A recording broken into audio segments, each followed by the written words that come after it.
네, 안녕하세요. 2024년에 1월이 밝았습니다. 여러분들은 뭐 시험 날짜가 그만큼 다 갔다는 얘기죠. 이제 뭐 거의 올해 마지막 강의죠. 그 다음에 이제 그 1월, 나 그 1월 둘째 주쯤에 아마 변호사 시험 볼 거예요. 그러면 그 변호사 시험 보면은 기출문제 나올 건데 그것도 제가 해설해가지고 바로 이제 그 아마 19일쯤에 또 강의를 해드릴 것 같습니다. 그래서 여러분들이 시험 치기 전에 가장 먼저 공신력 있는 기출문제 나오는 거니까, 그죠? 그래서 변호사 문제 나왔다고 우리 시험에 들어오는 것도 이런 것도 막 한 문제씩 가끔씩 보이거든요. 당연년도 나왔던 게, 그죠? 그래서 그날 이제 변호사 기출문제도 풀어드릴 테니까 이렇게 이제 생각하시고, 오늘은 이제 여태까지 또 판례가 쌓였죠. 그래서 제가 맨날 기본 강의할 때 농담 삼아서 여러분들 빨리 붙으셔야지. 맨날 이게 최신 판례가 이렇게 매년마다 거의 막 60, 70페이지씩 막 붙습니다. 그죠? 그래서 매년 양이 많아지니까 여러분 이제 빨리 붙읍시다. 그죠? 그 다음에 이제 제가 최신 판례 강의할 때 항상 말씀드리는 게 있는데, 여러분들이 주객이 전도되면 안 돼요.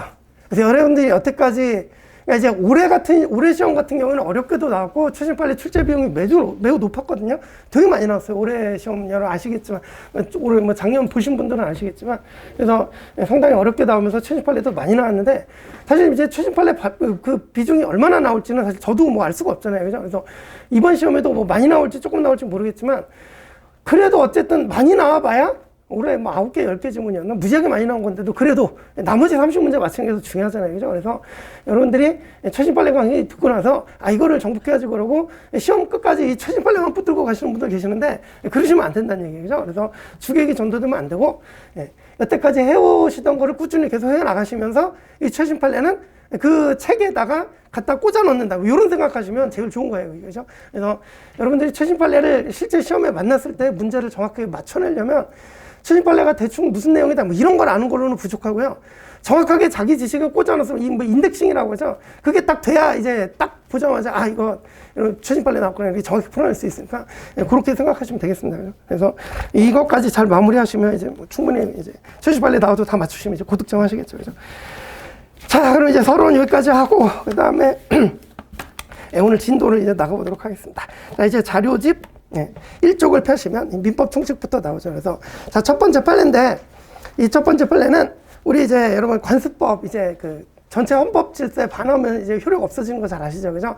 거기에 해당되는 판례가 하나 더 나왔습니다. 그래서 이거는 그 이제 그 윗부분은 이게 이제 제사주제자 내용이라 이제 뭐 좀 가죽법정 얘기가 들어가는데, 제사주제자 아시죠? 그죠? 그래서 이게 장남 뭐 이렇게 이어왔잖아요. 그래서 제사주제자는 우선적으로 망인의 공동상속인들 사이에 협의해서 정하되 협의가 이루어지지 않는 경우에는 제사주제자의 지위를 유지할 수 없는 특별한 사정이 있지 않느냐? 누가? 망인의 장남. 그죠? 우리는 이제 남녀 좀 차별이 있었잖아요, 옛날부터. 그래서 장남이 이미 사망한 경우에는 뭐 장손자가 제사주제자가 되고, 그다음에 뭐 공동상속인들 중 아들이 없는 경우에 남자가 없다. 그럴 때 이제 비로소 망인의 장녀가 제사주제자가 된다고 판시하였다. 이게 뭐 옛날 관습법에 따라 이렇게 판시를 했죠. 2008년이었는데, 그죠? 딱 읽어보자마자 남녀 평등에 반하죠. 우리 헌법 질서에 반합니다. 그죠? 효력이 부정이 되겠죠. 그래서 굵은 글씨. 그러나 공동상속인들 사이에 협의가 이루어지지 않는 경우에 제사주제자 결정 방법에 대한 2008년 전원합의 비처 판결의 본인은 더 이상 조리에 부합한다고 보기 어려워서 유지될 수 없다. 그래서 이제 아래 밑줄 공동상속인들 사이 협의가 이루어지지 않는 경우에는 피상속인의 이제 굵은 글씨만 보세요. 직계 비속 중 남녀 적서 불문하고 최근 친의 연장자, 이제 남녀 따지지 않겠다 이런 얘기죠. 그죠? 그래서 제사주제자로 우선한다. 그래서 이렇게 관습법이 이제 효력이 부정된 게 하나 더 나왔다. 이렇게 이제 정리하시면 충분합니다. 그죠? 그래서 이게 이제 2023년 판례였고요. 자, 그 다음에 내려가서 이제 권리남용 판례인데, 이거 이제 2022년 작년에 나온 판례인데, 이제 이거는 그림을 좀 보시면 이해가 더 쉬울 거예요. 그래서 이제 노트 1쪽을 보시면. 제가 좀 이제 사안이 도해가 필요하다 이런 거는 좀 그려왔어요. 그죠? 노트 1쪽에 맨 위에 보시면. 갑이 이제 A 은행에다가 1억을 예금해서 1억 원의 예금 채권이 있습니다. 그런데 이제 갑이 다른 사람한테 보내려고 그러는데 착오로 을이라는 이제 차고송금을 한 거예요. 우리 잘 아시는 차고송금 사례입니다. 차고송금 사례에서 이제 여러분 뭐 기본적으로 부당이득 판례는 기본적으로 아시죠? 그죠? 그래서 차고송금 되면 부당이득 반환 상대방이 수취은행이 아니라 이제 뭐 수취인이다. 그냥 이거 뭐 기본적으로 아실 거고, 그죠? 근데 이 사례에서는 이게 차고송금이 됐는데 이 A은행이 을에 대해서 마침 대출금 채권을 가지고 있어요. 대출 채권. 그리고 이제 을이 좀 무자력이었어요. 근데 이제 갑자기, 그러니까 을의 통장에는 돈이 하나도 없었는데 갑자기 을의 통장에 1억이 찍힌 거예요. 그죠? 이렇게 채권 갖게 되잖아요. 그죠? 그러니까 이제 은행이 이쪽에 대출금 채권 갖고 있었는데 이 사람이 무자료에서 못 갖고 있었으니까 잘 됐다 이러고 이거를 상계 주잖아요. 지금 상계. 이걸 상계를 해버리면 이제 그러니까 조금 전에 말씀드렸듯이 이 차고송금자는 수취인을 상대로 이제 부당이득 반환 청구를 해야 되는데 이거 돈이 있어야 줄 거 아니에요. 그죠? 근데 이거 상계해버리면 우리 1억 통장에 찍힌 1억이 없어져 버려요. 보통 못 돌려줍니다. 그죠? 이해가시죠? 그죠? 그래서, 분명히 다른 상계 요건에 충족이 됐으면 상계권은 발생해요. 그죠? 하지만 이 상계권을 은행이 행사하는 거는 권리남용입니다. 잘 돌아가도록 도와줘야 될 은행이 지가 뭐 이때다 이러고 상계를 해버리면 쉬운 얘기죠. 그죠? 그래서 이제 보십시다. 그래서 송금의뢰인이 차고송금임을 이유로 거래은행을 통해 송금 수취은행에 직접 송금액의 반을 요청하고 이때 요거 뭐 하나의 뭐 조그만 포인트인데 수취인도 잘못 들어왔으니까 돌려줘라 이렇게 동의까지 다 해줍니다. 그죠? 근데도 은행이 이때 상계를 해버린다. 그죠? 그래서 즉 수취인도 송금의뢰인의 차고송금에 의해서 수취인의 계좌에 금원이 입금된 사실을 인정해서 수취은행에 반환을 승낙하고 있다. 그죠? 그런데 굵은 것이죠. 이제 수취은행이 수취인에 대한 대출채권 등을 자동채권으로 해서 수취인의 계좌에 차고로 입금된 건상을 예금채권과 상계하는 것은 다음 비줄 공공성을 지닌 자금 이체 시스템의 운영자가 그 이용자인 송금의뢰인의 실수를 기하로 희생하에 당초 기대하지 않았던 채권 회수의 이익을 취하는 행위다. 이런 상계제도 목적이나 기능 일탈하고 법적으로 보호받을 가치가 없죠. 그래서 송금의뢰인에 대한 관계에서 신의 측에 반하거나 상계에 관한 권리를 남용하는 것이다. 그래서 권리남용 판례 하나 더 나왔다. 그죠? 그래서 내용이 어렵지 않습니다. 그 다음에 이제 그 밑에는 그 부수적 내용이라 뭐 잘 안 나올 것 같은데 그래도 알아는 두셔요. 그죠? 이게 어떤 상황이었냐면 이제 이 위에 그 병이라는 사람이 이제 의뢰 채권자였는데 병도 의한테 돈 생기기만 바라고 있잖아. 그죠? 근데 갑자기 채권 뭐 예금통장 찍으니까 이걸 때 이제 압류감을 했단 말이에요.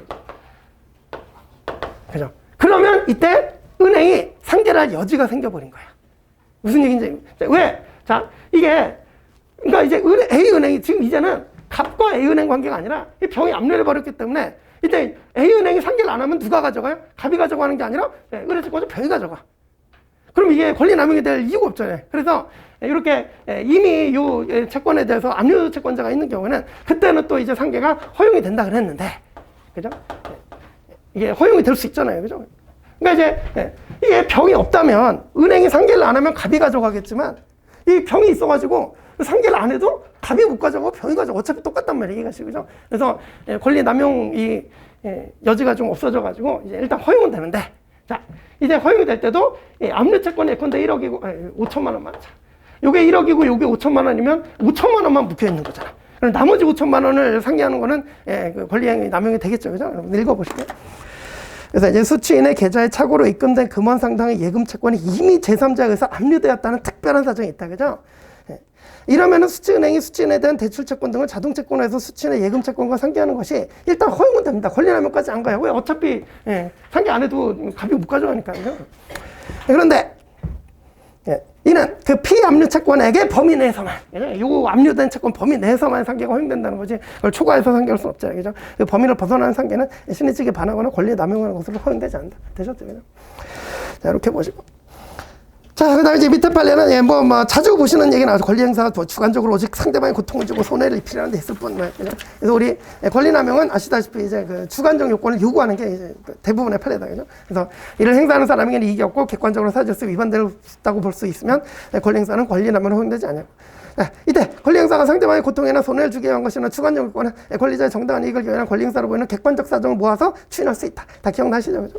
그 다음에 이와 같이 권리행사에 해당하는 외관을 지닌 이 표현이 조금 이제 좀 어색할 거예요. 그래서 이걸 좀 읽어보시면 이와 같이 권리의 행사에 해당하는 외관을 지닌 어떠한 행위가 권리남용이 되는가는 권리남용 제도의 취지 근간이 되는 동시대 객관적인 사회질서 토대하에 개별적 구체적 상황을 종합해서 판단해야 된다. 그래서 개별적 구체적 그 동그라미 좀 쳐놓으세요.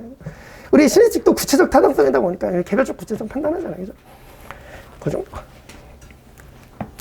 자, 그래서 이제 실제 사례가 나오는데 이제 꺽수 2번인데 요거는 그 기존에 21년에 나온 판례랑 이제 중복되는 부분이 있어요. 그래서 보시면 그 윗부분, 그 굵은 글씨 말고 윗부분은 여러분 아시는 판례 거 읽어보시면 어떤 토지가 개설 경위를 불문하고 일반 공중의 통행에 공용되는 도로, 즉 공로가 되었다. 그러니까 이제 개인 소유인데 이게 뭐 아스팔트 깔리고 공로가 돼버린 거예요. 그죠? 그러면 아시다시피 사회적 제약 판례 기억나죠? 그래서 그 부지의 소유권 행사는 제약을 받게 되면 이는 소유자가 수인해야만 하는 재산권의 사회적 제약에 해당한다. 따라서 공로 부지 소유자가 이를 점유하고 관리하는 지방자치단체를 상대로 공로로 제공된 토지의 철거, 뭐 아스팔트 뭐 철거해라, 뭐 점유 이전 또는 통해 금지, 그죠? 이런 거 청구하는 것은 법질서상 원칙적으로 허용될 수 없는 권리 남용이다, 그죠? 그래서 그 경우 특별한, 그 다음에 이제 요 2023년에서 추가된 부분은 굵은 것인데, 특별한 사정 없는 한 도로 지하 부분에 매설된 시설에 대한 철거 청구 등도 권리 남용이라고 보면 상당하다, 그죠? 근데 수도관 같은 거 이제 지하에 깔아놓죠. 이거 철거하는 것도 이미 공로가 돼버렸으니까, 그죠? 권리 남용이다, 그죠? 이런 것들이 좀 우습게 보여도 시험 문제는 뭐 출제자가 좀 쉽게 출제할 수 있는 그런 판례니까 좀 잘 알아두시기 바랍니다. 그래서 이제 실제 사례를 보면 이제 꺽쇠 3번 갑이 소유권을 취득한 임야 중 도로 부분이 그 전부터 인근 주민들